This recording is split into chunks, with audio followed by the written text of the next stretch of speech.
the end of the year.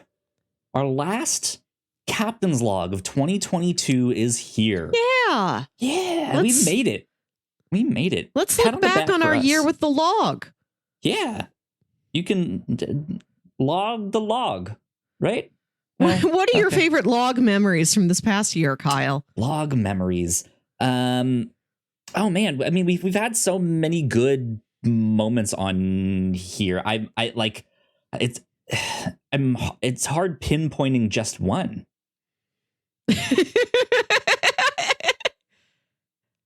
I mean, we've had many highlights. Yeah, riddles. We never did riddles before. That was an interesting one for sure. I do like all of the little games that we play that from time to time. I think that makes like it fun to look forward to. Like, hey, in a couple weeks here, about to go do this thing. Which we know that we still owe you all a fantasy giraffe, so we will probably do an extra one next year. At some point. Oh, I like that. Yeah, we'll figure it out. Indeed. But yeah, just good times to be had all around here. It's good fun. Do you have a specific thing that you're like, man, that one was a good one? You remember in our trivia night challenge this year when you thought the invention of karaoke machines happened before the invention of sandwiches? No, I don't remember that. What is happening? You had to like do some science question Ignacio asked us, I think, where it was like put these things in order, or like which one of these things was invented before this other thing. I don't know. But at some point in you hashing out your thoughts, working your way through as to what you were going to pick, you thought for a second, like, now how old are sandwiches? Older or younger than karaoke machines? God, I'm an idiot. It's great. I love it. Good stuff indeed. If you guys did not know, this is number 217 of the Whatnauts Captain's Log. My name is Kyle Springer, and I am joined by Melissa Wilkinson. Melissa, are you thirsting for the taste of legend? I do every day. So thirsty. Oh, yeah. Oh, yeah. Indeed. What's been up with you? How's your week been? I took the week off work, which is very surreal. Lucky you. I have a big family Christmas party this weekend, and I did this last year as I become more proactive in planning this thing, making more things for it, like food and games and decorations and stuff like that. Last year I took a whole week off, and this year I did it too, because I have to burn this time. I never use my vacation time properly. So it's been weird to have the week off. Today I went to IKEA because it was also my roommate's day off. Like, we're going to get apartment stuff. Cool. We're going to look at, cushion covers. We're going to look at all the cute holiday stuff. I bought a tiny, tiny terrarium. Nice. It was nice. Cool. Good stuff. Good stuff. I did not have the week off of work. I thought I had all of next week off of work. I mentioned this to you on like a little intro to another podcast we just recorded right before this one. But because we typically kind of get those last 2 weeks off in the year at my job. And I just kind of didn't really look at the calendar exactly to see the exact dates that we got off. No, I have to work most of next week, at least Monday through Wednesday, and that sucks. So you work for a university, yes, which is why you get like a sizable winter break, why you would get like about 2 weeks. And I feel like a student knows exactly when their winter break is because they have to take finals first. Do you think if you had some sort of test on what work you did over the past year, if you would remember when your break starts? I mean, we have performance reviews that we now have to do now that I'm a full-time employee over there. But no, like as much as, yes, I work for a university, and as much as my schedule aligns with the university, it's not necessarily with the students. right? Because I'm still at work during the summer when there's no students there, right? And then there are those like student holidays that some schools give out, like right before midterms and stuff. It's like, hey, take a day, just go study, right? All of that stuff. Whereas I still have to work on those days. But end of the semester at the end of the year is always our busiest time. Like we have all our like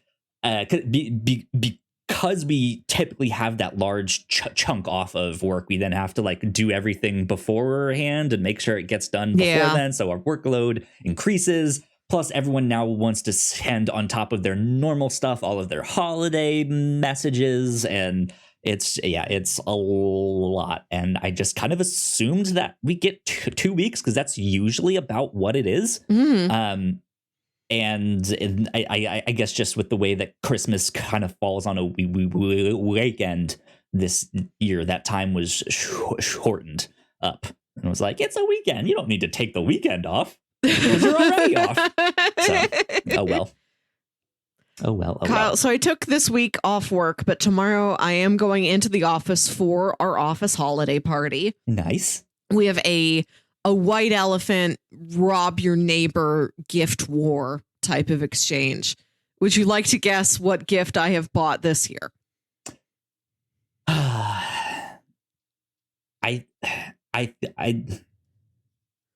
Does it have something to do with The Rock? Dwayne Johnson? Him? The Rock. Yes. Dwayne The Rock Johnson. No. You had to think about that. I had to make sure there was no connective tissue that I forgot about. Interesting. I ask you to guess. I ask you to guess because the thing I bought is a very Melissa thing to buy. Oh, so much that if it came back to me, I would have to try and give it away to somebody else because I already own the thing. I would say I'm thinking like malls, office supplies, a stapler, venture bureaus. For my beloved coworkers this year, for whatever lucky person gets to keep this, I have bought them a combo pack Blu-ray of Gremlins and Gremlins 2, Makes the new sense. batch. Yep. Okay, that tracks. Nobody's ever brought a movie into one of these before. Interesting. I've been at this job since 2014, so I've seen all the different things people bring in for the gift war. Stuff, I know what plays well, and I know what's fresh opportunity, a road that hasn't been trodden, and I'm going to trot over there. I'm going to bring this movie and see who has a Blu-ray player, wants to own a physical copy of a movie, wants to own a physical copy of 2 movies, and is like, oh yeah, Gremlins 2. So I asked about The Rock because my partner was also like, they have a holiday gift exchange thing, but it's meant to be like joke gifts and stuff. Oh. And she was originally thinking of I don't know when their holiday party is, and I know she likes to listen to some of my podcasts while she's at work. So if this is blaring out like before the holiday party, I think she did not end up going with this one because it wouldn't arrive on time. But she found this like toy like statue. I'm not sure. It is a like a toy of a lobster, but it has the face of The Rock on it. And I don't know why.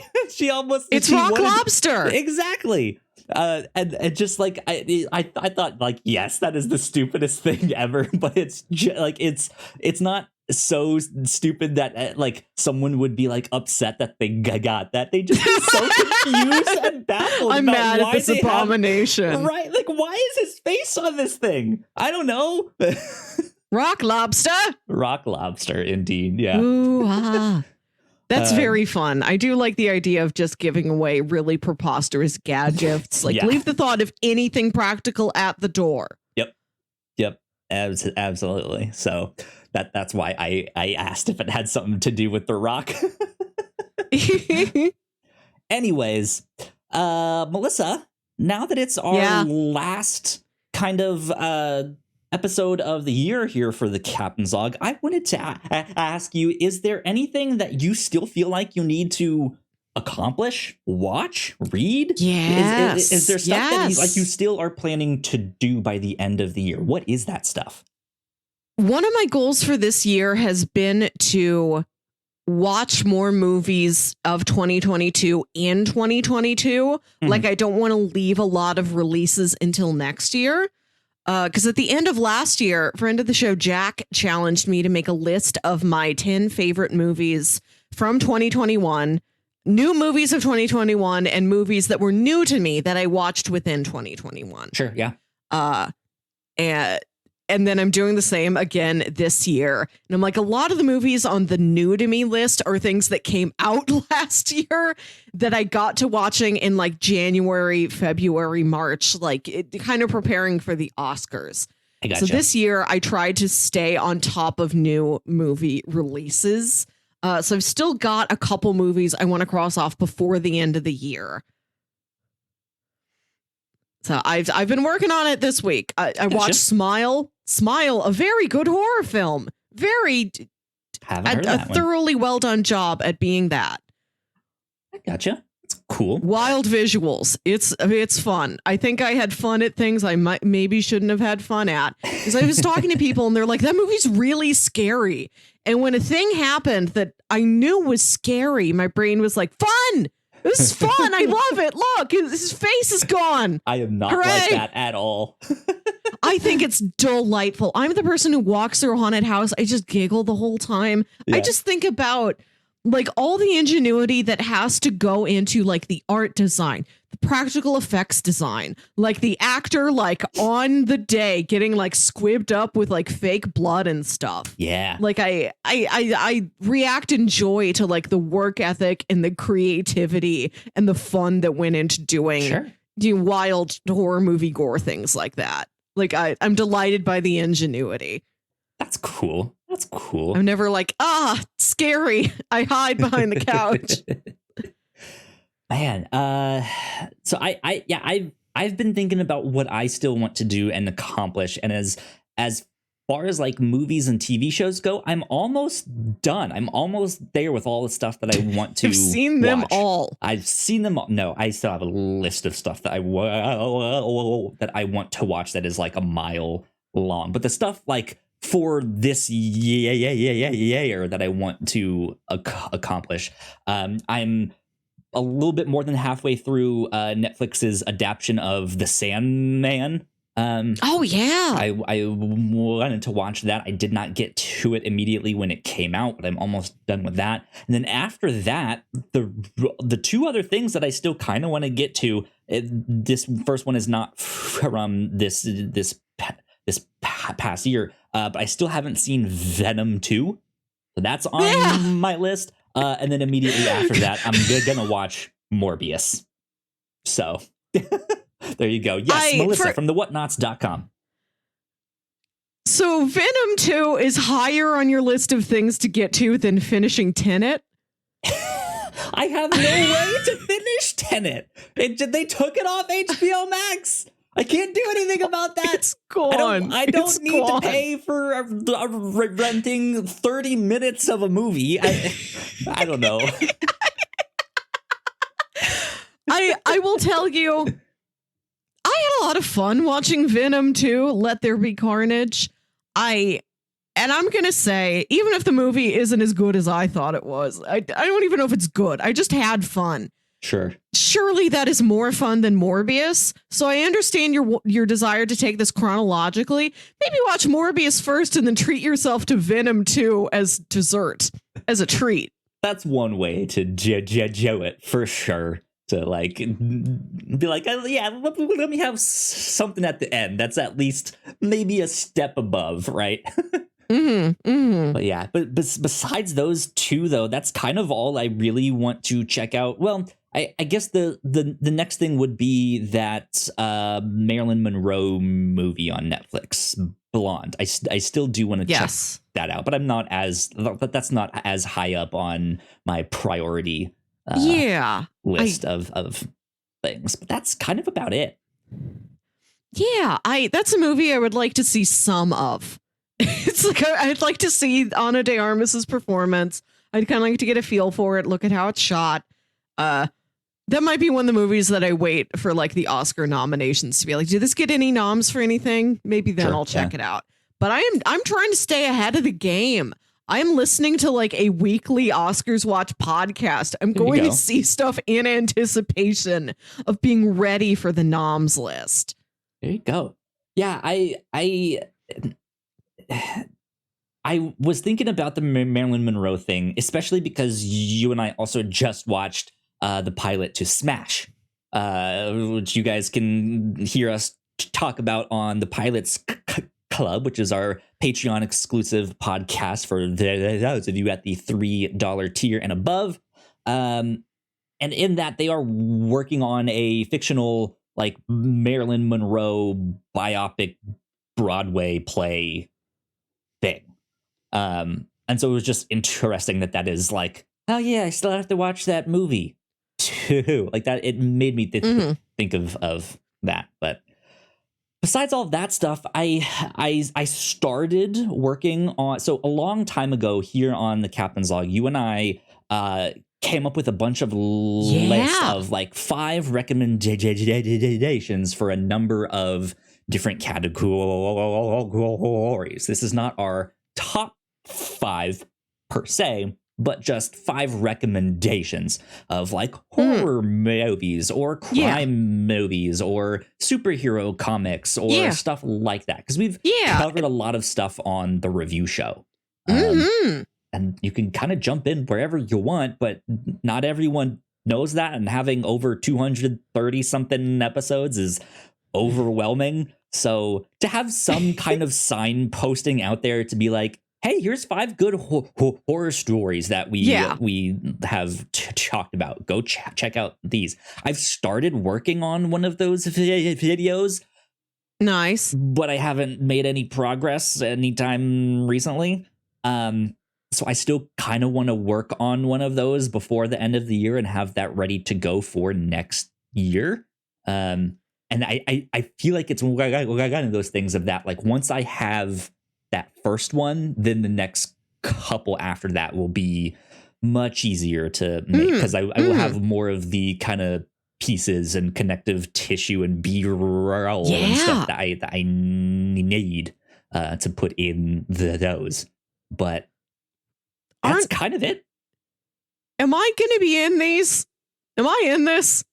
I mean, I was making one by myself just to at least be like, here's the proof of concept. I can absolutely make it so you're in there. That won't be hard at all. That'll be really easy. Are we going to film new talking head bits about these things, or are you just going to like snip bits out of our past review show episodes? Oh, no. So I'd like to record new stuff. Because the idea of the videos is that they are like really short, between like 5 to 7 minutes long, because each recommendation should really only take about a minute to just be like, here's the basic premise. Here's why we thought it was neat. Right. And then here's the next recommendation. And that way we can just be like, hey, we've had over 200 episodes on the review show. That's a lot. So if you want good horror stories, here are 5 that we, right? It's basically a video like that. So it's going to be really easy for us to just write like a 30-second to a minute long snippet of like, hey, here, our next recommendation is Typewriter, which is available on Netflix. It's a haunted house story. There's a haunted this thing and that. It's a lot of fun. There's some Scooby-Doo hijinks in there, all that good stuff. And then we just slot that into wherever we need it to go. So real simple. But that's what I'm hoping to accomplish. So fun. I do look forward to putting these together, and like we made lists of those things. I still have them. They're like in our notes here, just way down on the page. Yeah, it was a while ago. It was like end of last year, beginning of this year So like there's new stuff we can add. There's new categories we can make. Because I know we thought about doing 5 unconventional superhero stories, but I told you we weren't allowed to do it until we talked about Megamind. And now we have. Yep. Indeed.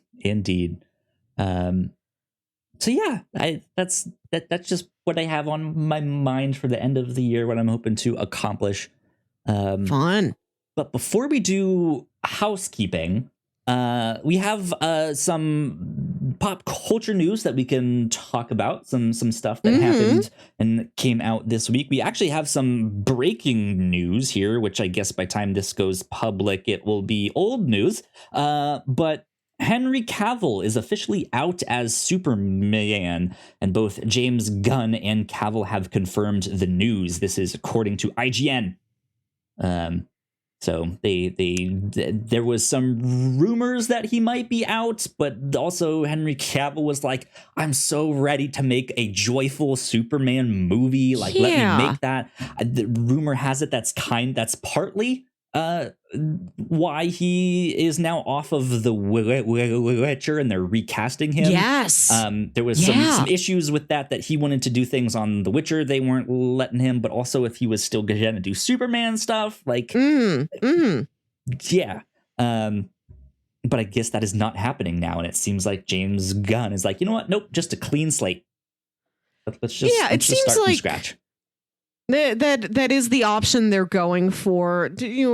Probably not in any disrespect to some of the things that have come before, but like if our 10 years only for like 2 years, we want to start with things that we have a real creative hand in. Yes. We want like the next couple of years to really show what we have to offer and not just us the finishing off pre-existing projects. I kind of understand that strategy. I enjoyed Henry Cavill as Superman. I would have liked to have seen him again. For sure. And the fact that he's not playing Superman anymore, I think my goal, what I would love to see is that he's not playing Superman anymore, but he is playing Bizarro. Ooh, interesting. I mean, this opens the door for them 10 years down the road when they do their like Infinity War event to like bring him back for that, and he's just another Superman from another multiverse. He is the Kal-El to Kent, right? Like something like that could be neat. But who knows? But speaking of James Gunn kind of doing a full slate, it seems that Wonder Woman 3 is also not going forward. I know as of, I think, late last night of us recording this, Patty Jenkins came out and said her 2 cents of what happened from her perspective. I haven't read that whole thing, but just at the end of the day, no more Wonder Woman either. So there you go. I can't see how this stuff tonally might not fit with what they want to do going forward. It seems like they've got like the Batman is out there for the heavier end, and they want to kind of lighten up like the other side of the spectrum of tones that DC can display, like maybe do lighter or like more comedic stories, maybe things that don't fit with the tones that were established under the previous cinematic universes they were trying to do. Yeah. But again, I also enjoyed the Wonder Woman performance. I thought Wonder Woman 84, it was super messy, but I had fun with it. And I was hoping that there would be a comeback story, that after that dip in the sequel, there could be a third one that people may see as a return to form more similar to what they really liked about the first one. Yeah. So I'm sorry. I'm sad to hear that it's going out on the note of disappointing sequel. Yep. Disappointing sequel indeed. Last but not least, or I guess not last but not least, we have 2 more things here. I did also see a report that Marvel's spinoff for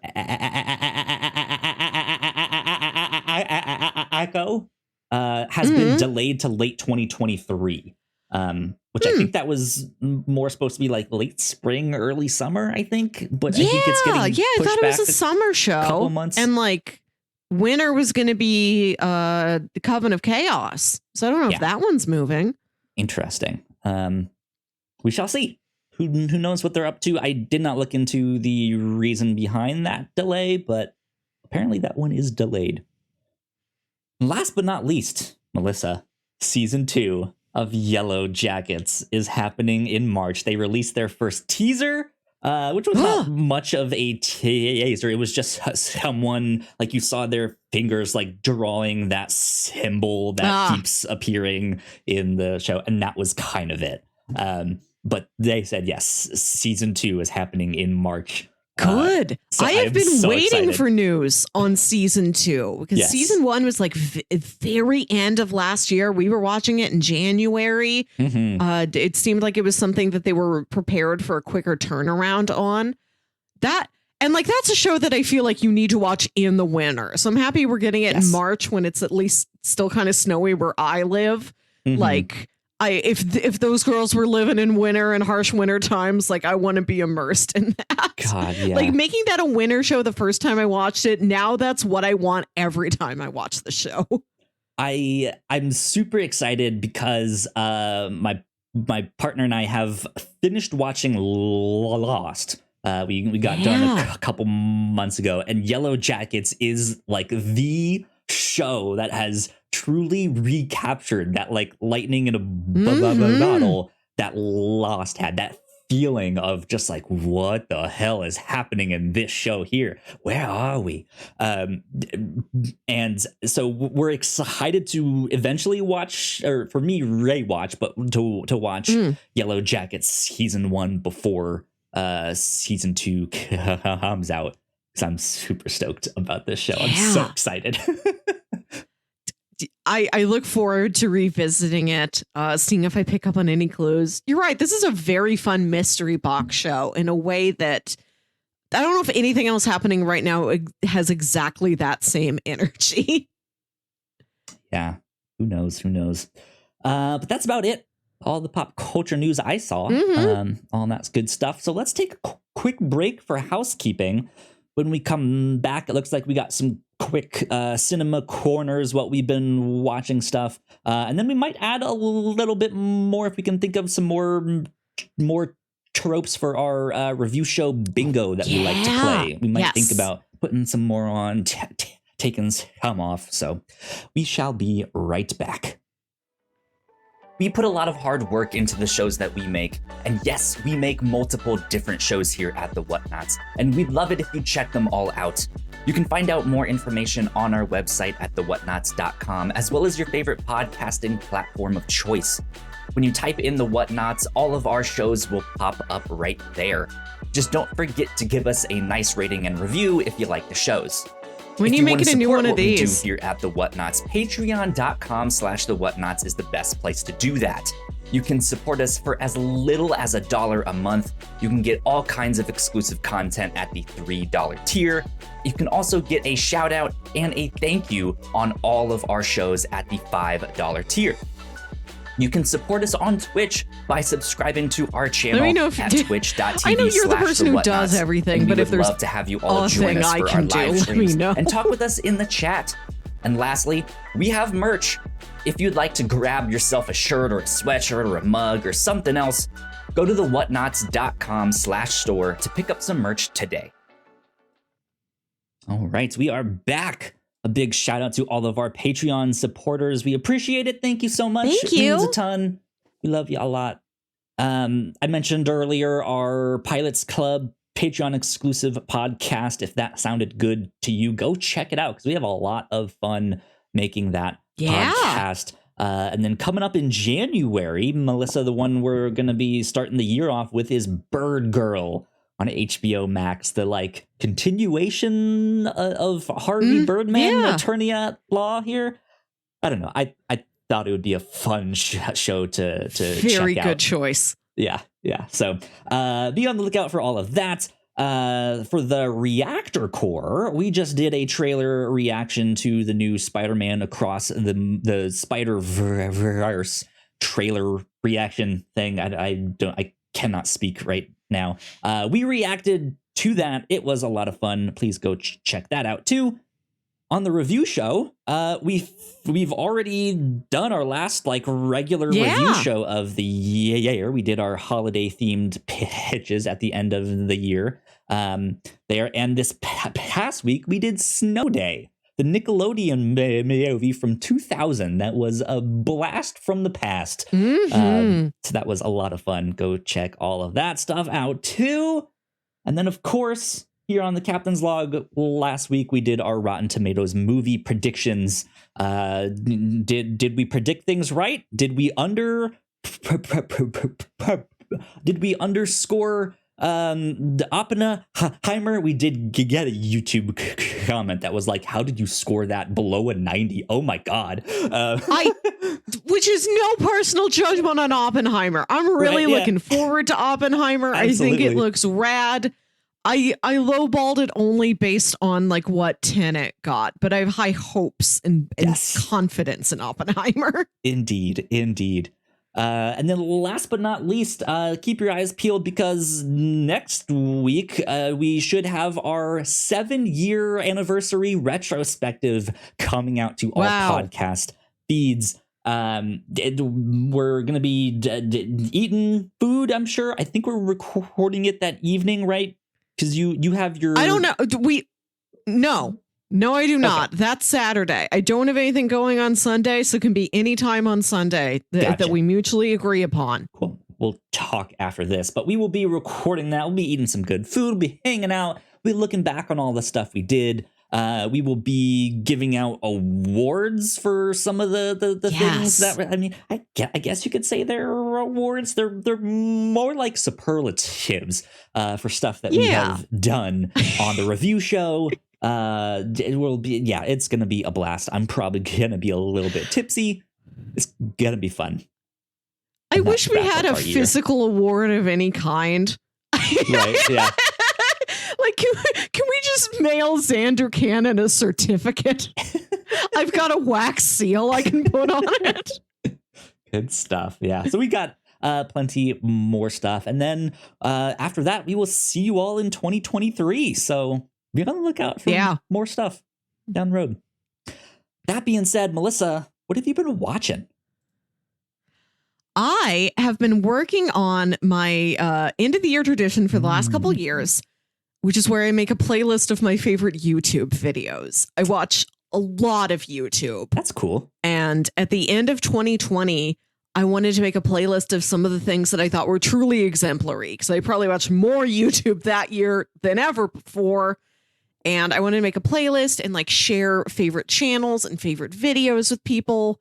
So I'm not done with this year's playlist, but I have been working on it. I've been refining it and revisiting and picking things from my favorite channels this year. That's cool. Good stuff. Good stuff. Some of the highlights. That's exactly what I was about to ask. Right. Beat me to it. Of course, I'm going to give you the highlights. Not going to give you the lowlights.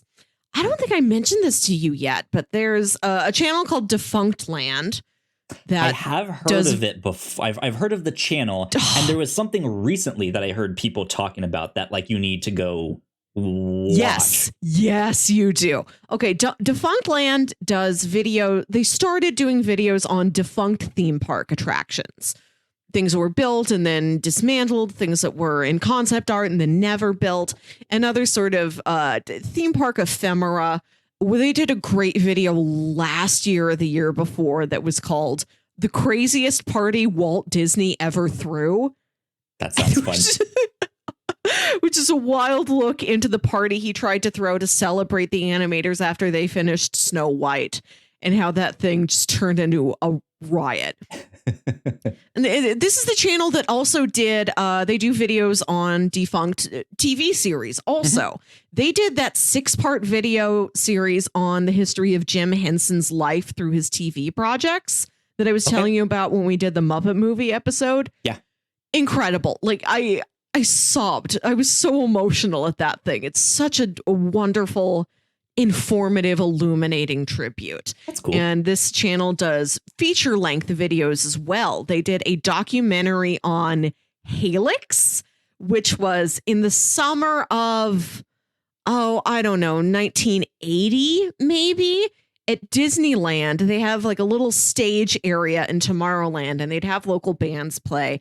And based on the popularity of Star Wars, they wanted to capitalize on that, capitalize on like some of the big sort of glam rock acts like Kiss and things like that. So Disneyland created their own sci-fi band called Helix that had like backstory and costumes. Like they had like a Wookiee type guy. They had droid type guys. And they existed for one summer. And it's about like looking back at how they were created, why they never turned into anything else, why they never got a record deal, like the few people who still remember Helix today. Yeah. That's incredible.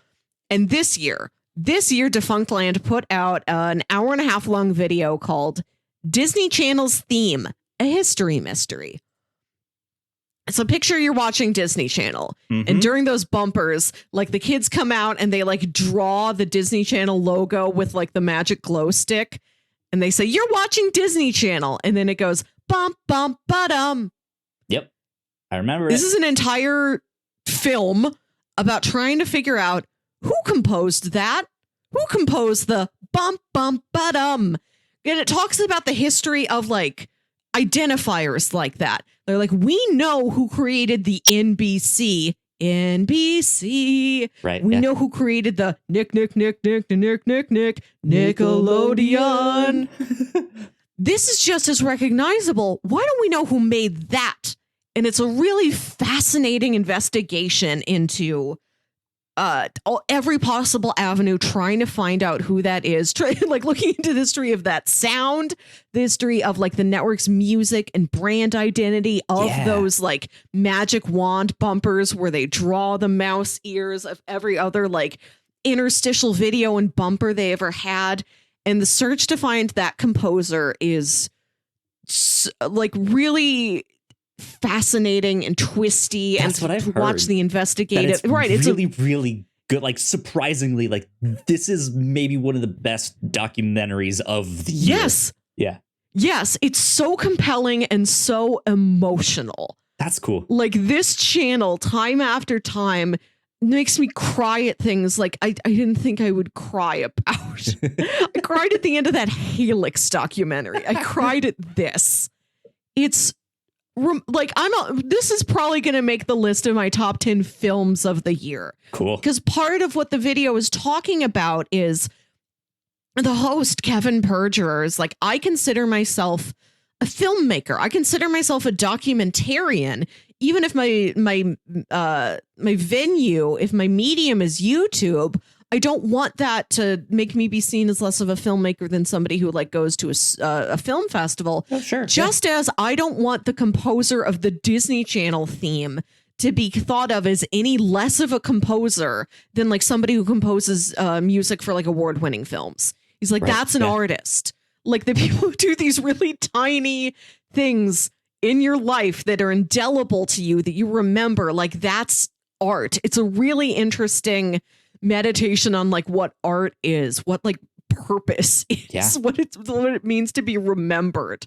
This video is so many things. Like sometimes I call it a film, sometimes I call it a video. It's literally both of those things. So please watch this. Cinema. Indeed. Good stuff. Good stuff. Go ahead.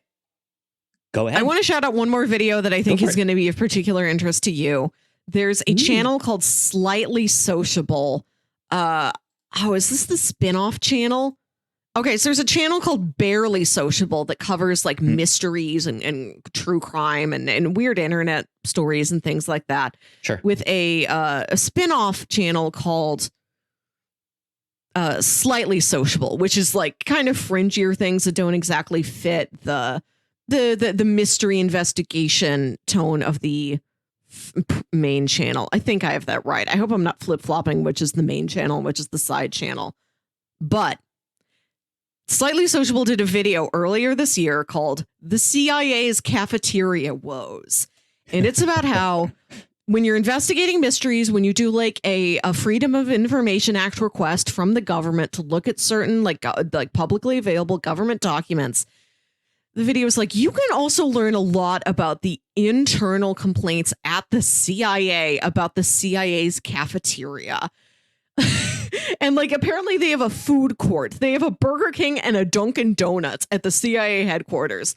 And there's an email somebody wrote that's like, I went to Dunkin' Donuts today to order breakfast and I wanted their hash browns and they gave me the Burger King hash browns instead, which are cheaper and lower quality. And I paid the money for the Dunkin' Donuts hash browns. And that's what I was expecting.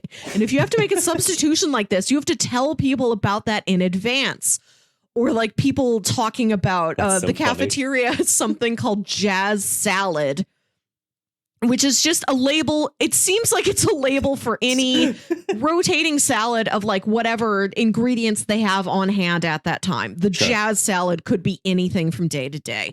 And one day it was supposed to be a prosciutto and grape salad. And the person says they tried to order the the jazz salad and it did not contain any grapes, even though the sign said it would have grapes, and it had tomatoes in it instead. And they asked like the cafeteria worker, what's this? And the person just like checking them out is like, yeah, grape tomatoes. And they're like, no, you said grapes. Do I have to go get grapes from the salad bar? I don't know. Will you charge me for the grapes? Do I have to buy the grapes separately? You said there's supposed to be grapes in this. Yeah, so it's just all about people complaining about like, why do I have to pay 50 cents for a slice of bacon added onto this meal? God, that's so dumb. That's great though. I was very happy to learn about it. There was a food fight in the CIA once, and they fired, quote, 3 or 4 people. And the fact that it's like written down in the record as 3 or 4 is really the best part for me. That's what we need. We need one of those like full on like true crime documentary series taken very seriously about those people that were fired from the CIA for a food fight. Like, that's what they got fired for. Not like selling secrets to some other government or like they got caught or killed or did. Nope. They started a food fight. I want this to be a subplot in season 2 of Severance. Right? Yeah. It's not a mystery why that person's gone. They just started throwing spaghetti. Did you hear about the food fight on level 2? Man. So that's and that video was like 9 minutes long. So I'm like, I'll give you a short recommendation and a long recommendation of videos from this year. That's cool. My stuff is nowhere near as educational per se, but yeah, like I said, I've been catching up on stuff that I have missed throughout the year. I finally caught up on Cyberpunk Edge Runners. I watched Arcane, which is the one I want to talk about here in a second. And like I said earlier, I am like a little more than halfway through the Sandman. Melissa, how much literal sand is there? Quite a bit. There's a good amount of sand and sand usage. Yes. Nice. Yeah. I like that. But Arcane. Melissa, did you have any idea of what this is? People keep telling me to watch this, and I'm like, it's on the pitch list. I'll pitch it to Kyle someday. It's about a video. It's related to a video game, so he'll probably pick it. Last Sunday, I was talking to somebody about this. They were like, watch. He's like, you should really check out Arcane. And I'm like, all right, at beginning of the year, I'll pitch it to Kyle. So yes, if you don't get to pitching it, eventually I will too. I have an idea for a pitch to do animated shows that are based off of a video game. I think there's enough like good ones, not like, oh, there's this one obviously good one, and then 2 like, why is that? We're not gonna watch Sonic Underground. But Arcane, yes, I will be yet another person to say, go watch this show. Mm-hmm. It is incredible. You don't need to know a thing about the video game.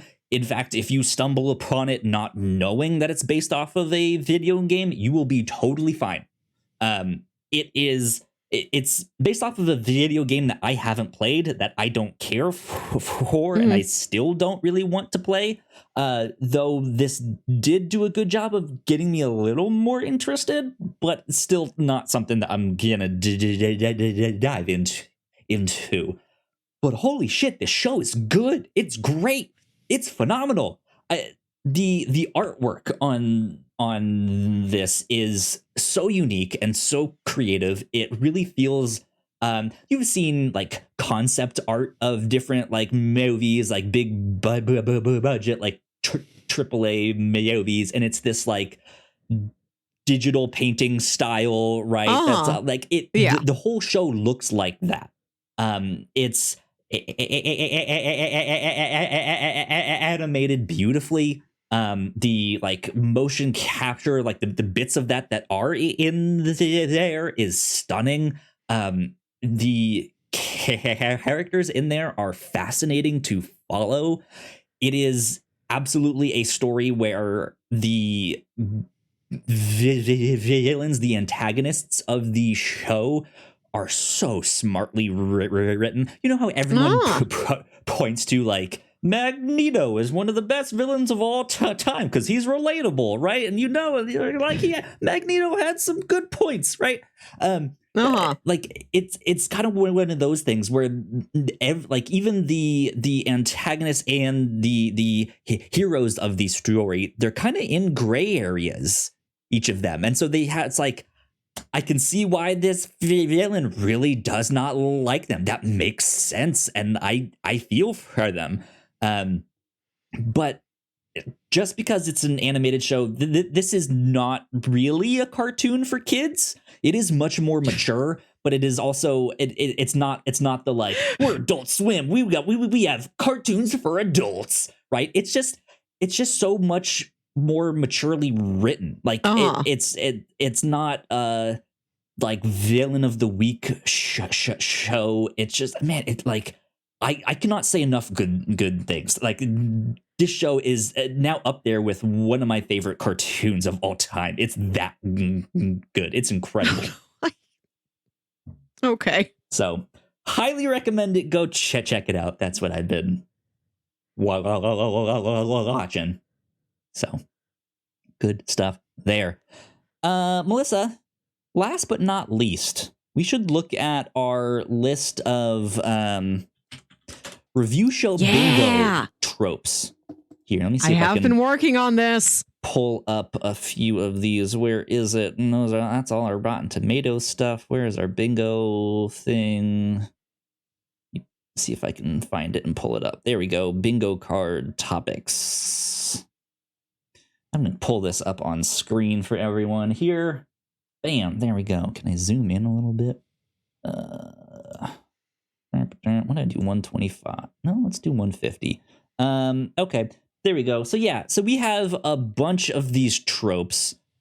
Someone receives a message by mistake. Superhero with dead parents. An actor from Lost. Yes. Not a trope exactly, but just like a thing we want to see if we can find. A very specific criteria we want to see if we can meet. Typically common occurrences in shows and movies and comics and stuff like that. They're just in media a lot. I mean, we have ones here like a beach or hot springs episode, which you might see in an anime, right? A classic villain monologue, all of that stuff. So we have a bunch of these things here. I'm not going to read off all of them because we have, I think, do we have over 100? No, we have yet. We have 100 exactly. We have 100 of them exactly. So, Melissa, off the top of your head, do you have any that you want to add to? I don't have to go off the top of my head. I have been writing these down throughout the year. Oh, nice. First off is one you said you wanted to add, which is a character who is a bad cook. Jokes made about how somebody is bad at cooking. You mentioned that during, I think, that time I got reincarnated as a slime. So I wanted to write that down to remember it for you. These are the ones. Thank you. These are the ones I would like to add to bingo. Big puddle splash. Okay, big puddle splash. Yeah, like somebody's splash. down on their luck and they're like, things can't get any worse. And it's the raining car and then a car drives by Yeah, and just like pounds them with the water. One of those. A cool stepdad.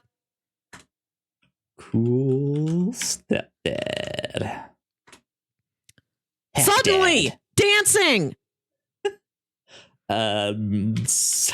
Suddenly dancing. Let's see. I have more. I'm not done. Go for it then. Give me all the ones you got here. A puppet. A deal with the devil. Someone who's more machine than man. I mean a literal puppet. Not just somebody who's like being controlled by somebody else. I'm gonna put like I'm gonna put in parentheses literal. There we go. You said more machines. So do you want to put cyborg on there, or do you want just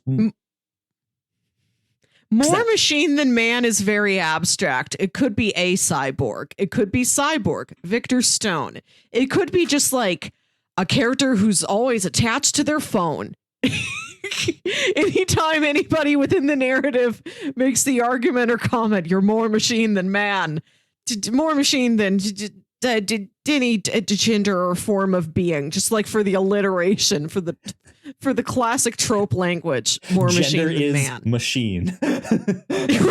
Yeah. Being type machine. Cool. Do you have any more than that? A trapdoor. Ooh, trapdoor is a good one. Yeah, we don't get enough trapdoor movies. We put trap or secret door, like either one of those works. I want to. Okay, so a secret door you might be able to find and go through by choice. A trap door is like, it happens to you. You don't choose or find trap door. It's like, all trap door.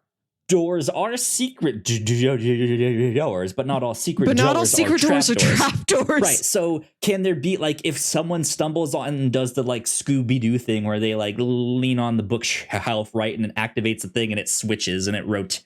Somebody has to fall. If like, if you do that thing where you like lean on the wrong book and then you like stumble through the open doorway, okay, falling must occur. This is what I want. Why I would like to advocate for secret door included in that, because I think that will broaden where we will find it.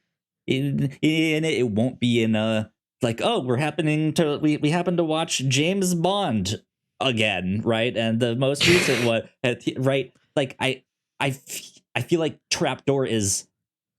I mean, we do have very specific stuff on here, right? But like, I feel like adding in secret door just opens it up just enough to be in. If you make your own bingo sheet, you can put any sort of secret door, and I will put. Strictly a trap door. On mine. Put number 109 as secret door, but they're so similar. Is the thing, like, why have two separate things? Put them both on one line in our list. We'll interpret it our own ways when we make our own bingo sheets. Yeah. Sometimes I want to challenge myself. Like I want a trap door. Explicitly. See, I think that's where we need to be on the same page, though, because if there is a thing, if we both have this one on there, and like I have secret door written on my card, and you refuse to put it because there was like Batman's like secret thing in there. It's like we both could have gotten that, so I think we need to be on the same page. One is in a floor and one's in a wall, and I think that's a pretty big difference. It is. You're not wrong. If you want, for the first time we try it, any sort of secret door, but maybe in the future we like really fine tune this thing. That's fine. Go for bingo hard mode, and it's like trap door. We have a separate card for hard mode, right? And finally, the final thing I've gotten written down over the past year that I want to include: a Dreamweaver moment. And what I'm talking about is like that scene in Wayne's World where they see a beautiful woman and it gets that soft focus and she moves in slow motion and it plays a romantic song like Dreamweaver, I believe you can get me through the night. So this could be like if we're in an anime on the romantic focus, like the anime, like close zoom in on somebody with like the cherry blossoms, like any romantic soft focus like that. Okay. But in my head I call it the Dreamweaver moment. I think that's the tops. Romantic soft focus. I have that in parentheses there. So cool. Okay, that gives us 109 things right now. What other? Let me go look through our list of stuff that we did on the review show this what year. did we encounter this year that we wished we had on the bingo sheet? Right. That's a good place to start. Let's see here. Dreams that are too long. Do we have, let's see here, Command F. The game becomes mask. Real. We don't have a mask. We could do, game becomes real. I want to do a villain in a mask. Oh, okay. All right. Villain in a mask, and then game becomes real. And like the villain in the mask, I feel like could extend to like when Tuxedo Mask first shows up and the Sailor Scouts are like, who are you? Are you a friend or foe? Like if there's a time when you don't know if that is who that person is yet, and you're like, I might consider them an enemy until I know more. Sure. Yeah. I would include that one. On some of these, I want it to be really general, and on other ones, I'm like, I have very narrow parameters. I want to see if I can hit. I want to see if I can get the hole in one on this one. Okay. Let's see. Let me look at our list again. A Groundhog Day scenario or some sort of time loop. Do we have a time loop on here? Let me see. Time. We have meeting yourself thanks to time travel. We have 2 dates at the same time. No time to eat breakfast. Rules of time travel are broken. Needle drop of the time period. We don't have time loop. So yeah. Right, time loop. Time loop. Oh, did I mention signature snack? Like when we watched Fringe and Walter always had his red vines, or he always had his strawberry milkshakes, or like I think of like the pineapple on Psych, or how the guy on Burn Notice was always eating yogurt. Yeah, that one's good because we also have on the list like a signature weapon or a signature move. So I think a signature snack would be a good addition. And this one doesn't even have to have a name. I think we said like a signature move like would often have a name, or like your sword would have a name, but like red vines is red vines. You know, licorice is licorice. Doesn't even have to be brand specific.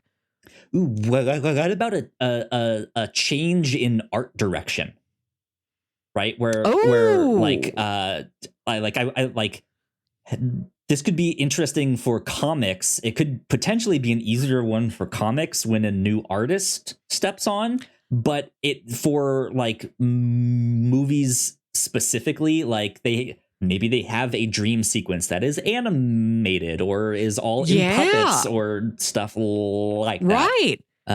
I just scrolled past the after party in our episodes from this year. That was full of changes in art direction and changes in genre, if you wanted that more specifically. Rubber suit monster. Rubber suit monster. Hidden treasure map. Treasure map. That's a good one. Let's see here. Do we even need double casting on the bingo sheet? I don't think we do. Let me see here. Whoops, that's not what I want. I don't want to add a bookmark. Go away. Command F. DOUBLE. No double anything. No quarter pounders with cheese. Right. No nothing. Well, actually, let me see. We might have like something under multiple roles. Multiple role? No. Oh yeah, actor playing multiple roles. Yeah, that's what I'm talking about. Cast. That's the Tilda Swinton special. So what is a podcast? No, we don't. It's just okay. Yeah, I don't think we have that one in there, so I think that's good. Okay. Whoa. Not what I wanted to do. Get rid of that guy and scroll back down to the bottom.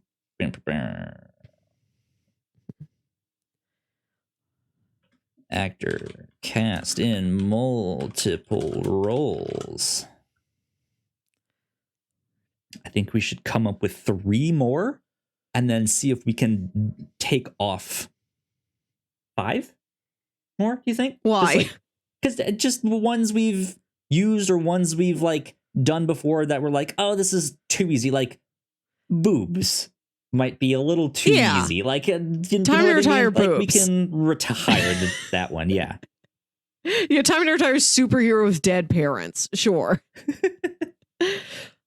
Some sort of like killing yourself for your art, and I don't mean just a general like sort of tortured, starving artist. I mean truly like a Black Swan scenario. like I think about our arc of like Perfect Blue, Suspiria, Black Swan, where it's like the lengths you go to for your art form or for your fame, if that's part of it. Either your career as like just professional or artistic expression, or like for the fame of it. It's like this has become deadly. This has become maddening. Yeah, someone has been arted not just like to death. Arted to death. Okay, death by art. Yeah.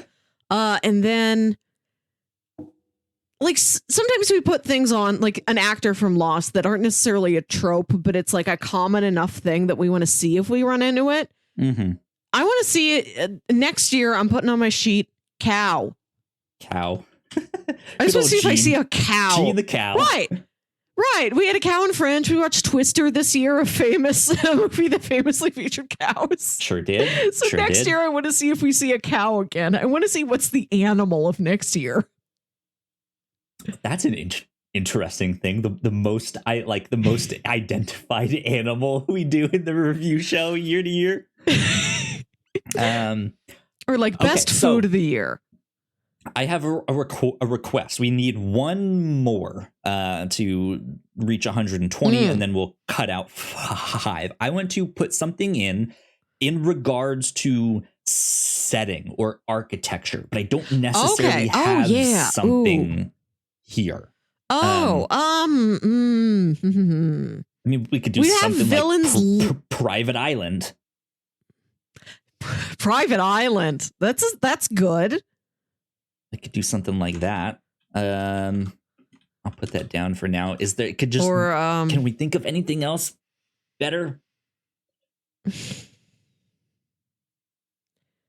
We could do. We already have secret door, so it feels redundant to also put secret basement. Yeah. We could do.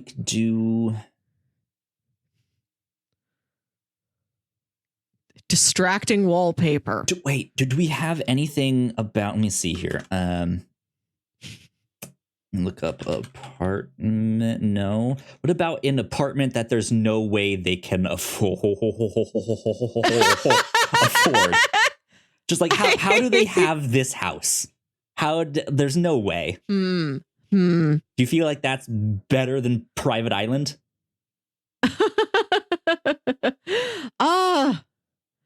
I feel like Private Island is like very literal, whereas how do they afford this apartment is like a little bit more abstract. Like we could argue on that one. Yeah, I'd like to go for something that's like, okay, that's it. That's fair.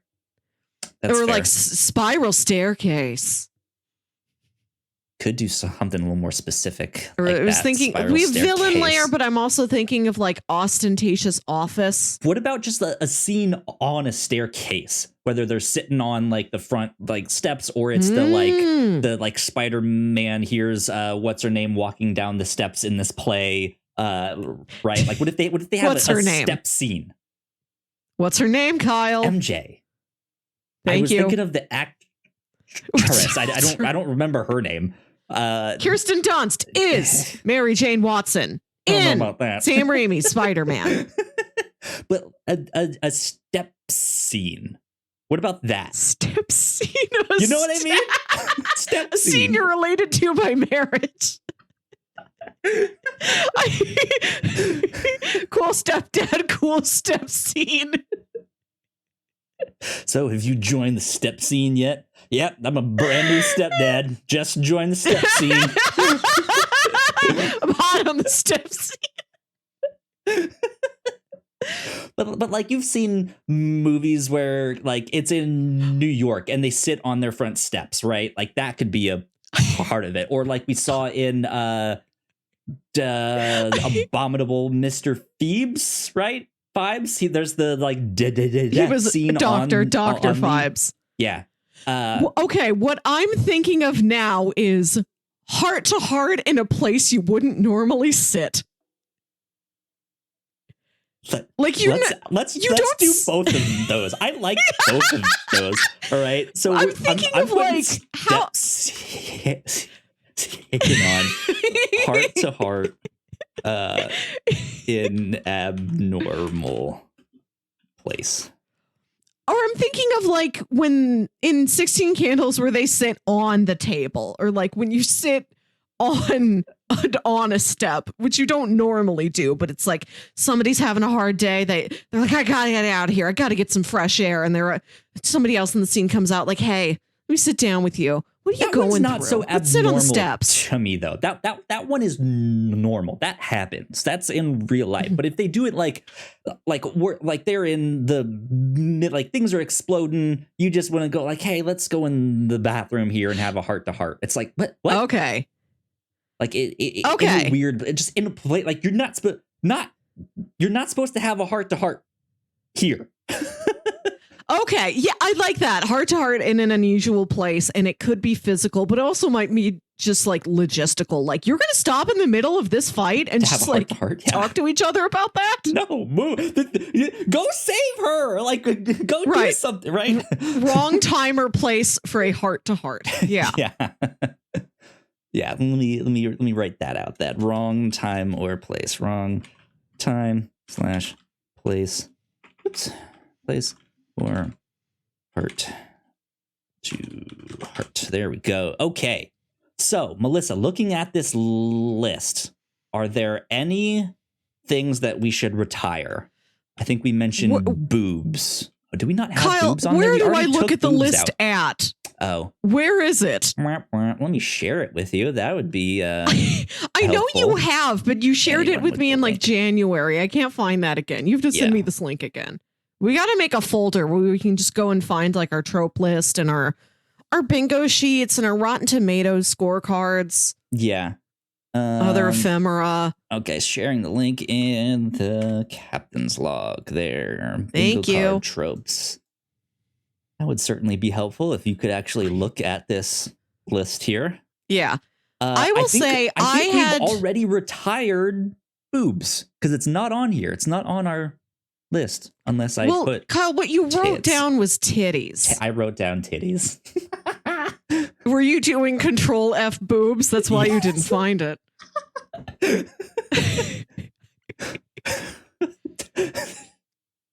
Boobs, titties. I'm looking for all of them. All right. Don't get started. I'm on the hunt. I'm on a jug hunt. Okay, and of course it's number 69. It's literally number 69. We could make a trope of somebody just pointing out the number 69. Character points out number 69, 420, or 666.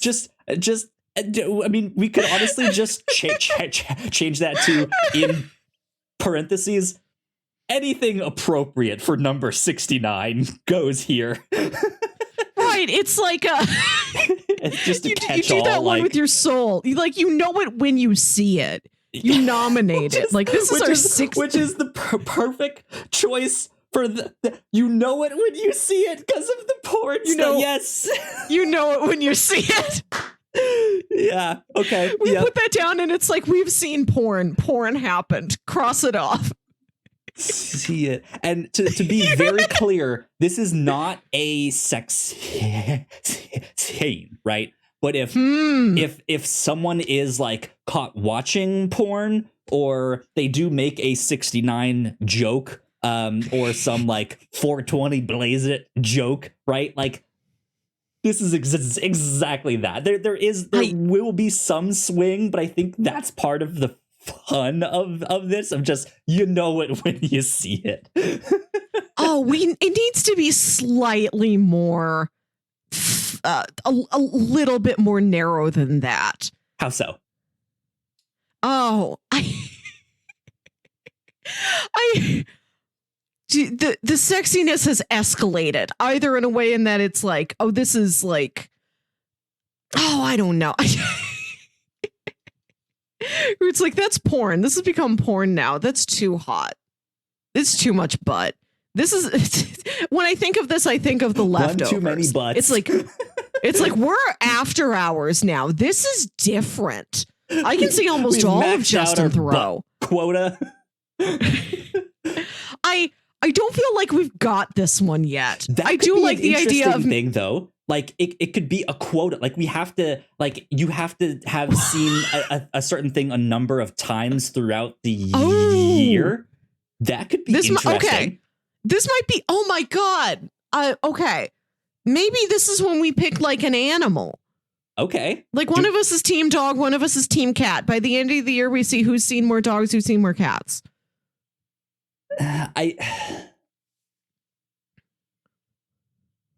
I'm wondering if or that is like, how do we mark that off then? If I've, like, do I not get it if you saw more cats than dogs than I did? No, but it's like one of us picks something, the other one picks another thing.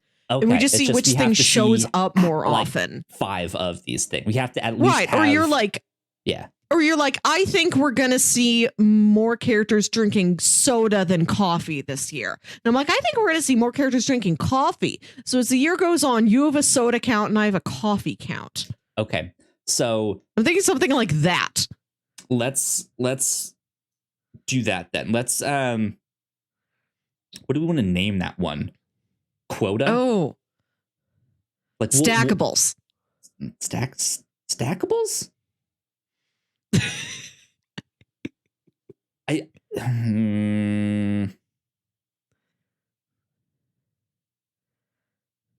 We'll think on it. We don't have to decide now. We can figure out some of this stuff in the retrospective. Yeah, that's fine. I'm going to put quota for right now, but we'll fix that down the road, or we'll come up with something better. Okay. Is there any...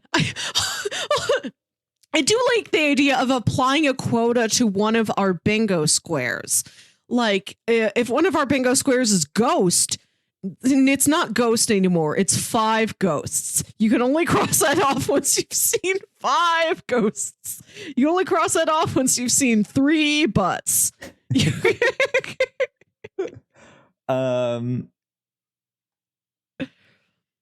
I don't know. All right. So are there any of these that we want to take off?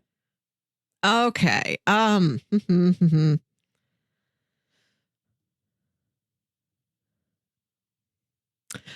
never got tall groceries. I think I would have given it to you in that Twilight Zone one, but you said it had to be plot relevant, which I didn't understand. No. Like, I had this is one of those things where it's like, I need to see something that exactly hits this bullseye. And for me, it was characters carrying around a paper bag just to have like business to do.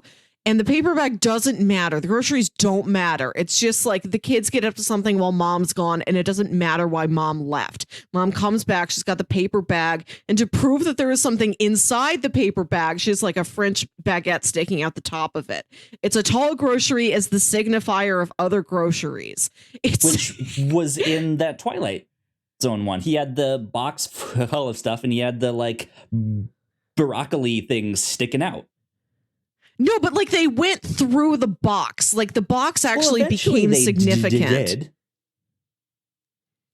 But it was sticking out before they went through it.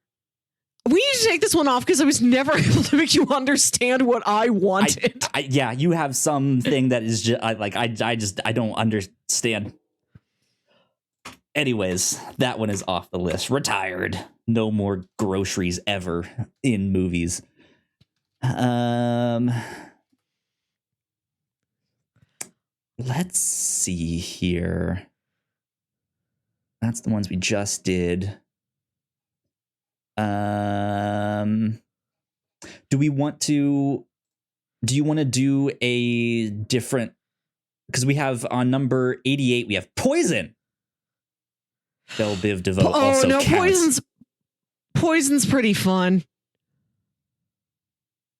Okay. I still love that. I should be able to see that penis. that one's a classic. So maybe not that one. We do have a repeat, I think. We have. Oh, what do we have? Breaks into dance at number 85, and then you have Suddenly Dancing. What I'm imagining with suddenly dancing, it's like not in a context where dancing is supposed to happen. Like it's really abrupt. I'm thinking like that one scene in Split where one of the alters is like, I'm going to show you how good my dance moves are, and just suddenly aggressively dances at her. Or like the scene in Ex Machina where there's like a dance scene in something where it's like, this was not on the table. I did not think this was an option. Sure. Why is this happening? Sure.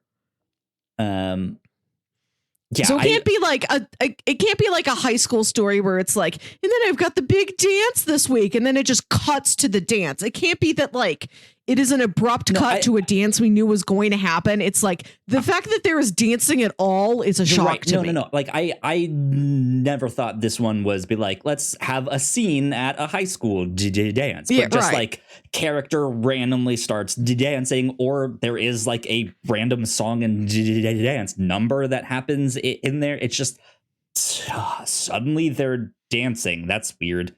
But not a like, here's a, like, we knew that the dance scene was coming up because Spider-Man Homecoming had that at the, like, we knew that was right. Yeah. So I'm gonna keep the one we had, if that's okay with you. Okay.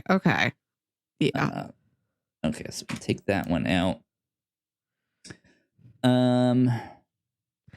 I think the ones I want to remove are the things that like are like the bag of groceries. I was never able to make that work. The other one I was never able to get was you throw something off screen and then you hear like either an obnoxious crash sound or like the cat meowing.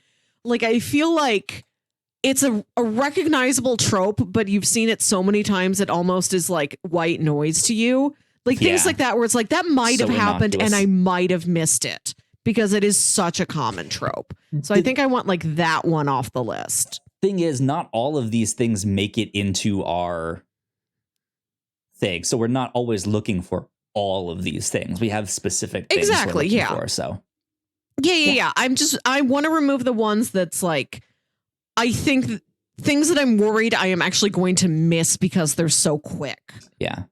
I also want to take off Sound of Cicadas.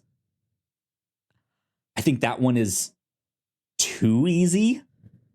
If that makes sense. Like, it's going to be in literally any anime. Okay. I feel like we could do a better one than that. I'm just going to go ahead and delete that number. There we go.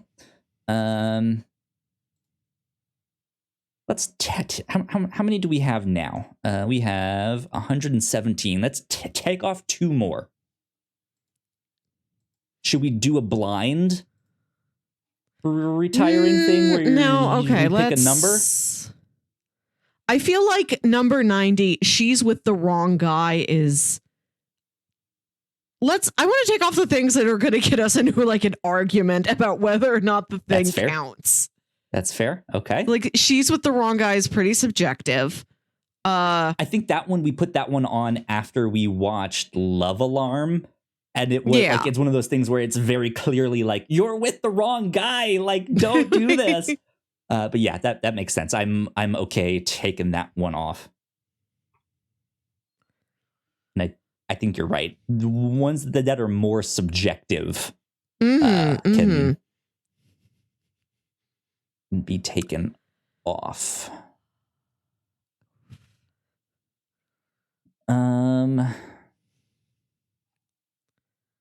Let's see. Sassy grandparent. That's a good one. I know. Some of these are really good. I like sassy grandparent. That's a good one. Yeah, I like a butler. Yeah, I like some of these that are like character archetypes that are pretty recognizable. Oh, do we have like we're not adding things, but I think we need a good nosy neighbor on here. Can I take off voice of Mark Hamill? Yeah. Okay. I think you got it once. I think so.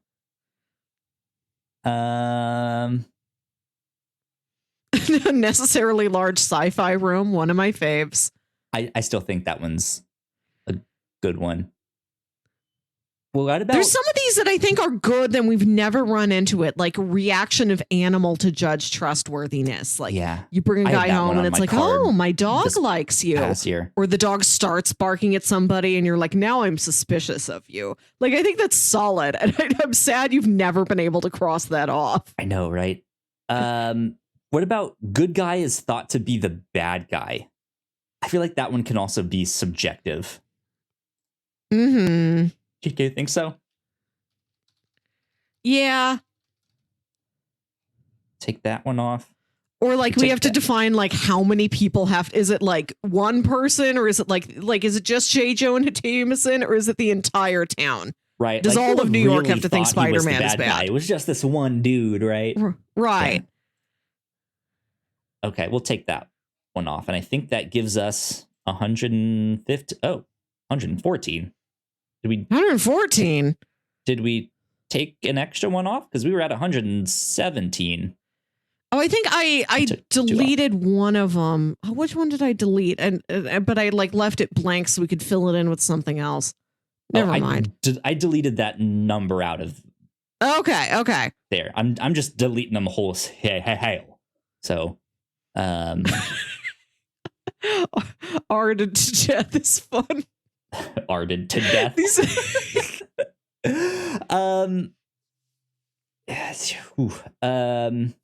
Do we? Let's add one more just to make it divisible by 5. Like I said, nosy neighbor. Oh yes, good one. I feel like you can get that in like really sitcom-y things, really rom-com-y things, or like a mystery or something. You can get that in many different narrative contexts. Yeah. Even like a crime thing. Right. Yeah. A mafia story can have a nosy neighbor. Okay. Cool. Anything. There you go. Ladies and gentlemen, we have updated our bingo tropes list. So are we going to be picking our bingo cards during the retrospective, or do we do that maybe on our own at the end before we start the review show? Last year we did it just like we didn't even record it. You and I just met like one afternoon in early January before review show started. Let's do that. Put that together. To be honest, let's do that, because I feel like that's so much more logistical, right? Yeah, right. You don't need us like moving squares around, comparing things, making sure we don't have exactly the same cards, trying to find the bingo card generator site again, trying to figure out what file we need to export it as. Yeah. Trying to figure out what color we want our bingo sheets to be. You don't need this. Indeed. Cool. So that about does it for this year for the Captain's Log. Man. We hope you really enjoyed this episode of the Captain's Log, where, like many episodes, we talked about review show stuff for like 25 minutes. I mean, hey, that's like, this is our chance to like hang out and be like, let's talk about what we made, cool ideas we have for games. Let's play those games. It's exactly what it's supposed to be. But yeah, end of the year. We hope you guys have a great end of the year. If you are celebrating a holiday, we hope it's a great one. We hope you are safe and you can stay warm. All that good stuff. But I believe that is about it. Melissa, do you have any kind of final things to say for the end of 2022? It's been a fun one. I look forward to where the next year will bring us. We've already got one Mountain Dew flavor to look forward to. We've got one raring to go. We've got that on the calendar. We've got our games to look forward to. I hope you look back on 2022 with peace and you look forward to 2023 with peace. Good stuff, indeed. Melissa, where can they find you on the internet? You can find me on Twitter and Instagram at Wilkywit. That's WILKYWIT. And listen to my other podcast, Saturday Morning Obscurities. And there you go. And you guys can find me at Yo Kyle Springer on Twitter, co-host, and Hive. And if you'd like to stay up to date with all the stuff that we do here at the Whatnauts, we are at the Whatnauts at those very same social media sites. If you are watching the YouTube version of this, go check out one of our other videos over there. But you guys know the deal. Please go like, share, and subscribe. This has been number 217 of the Captain's Log. We will see you all next year. Bye. Bye.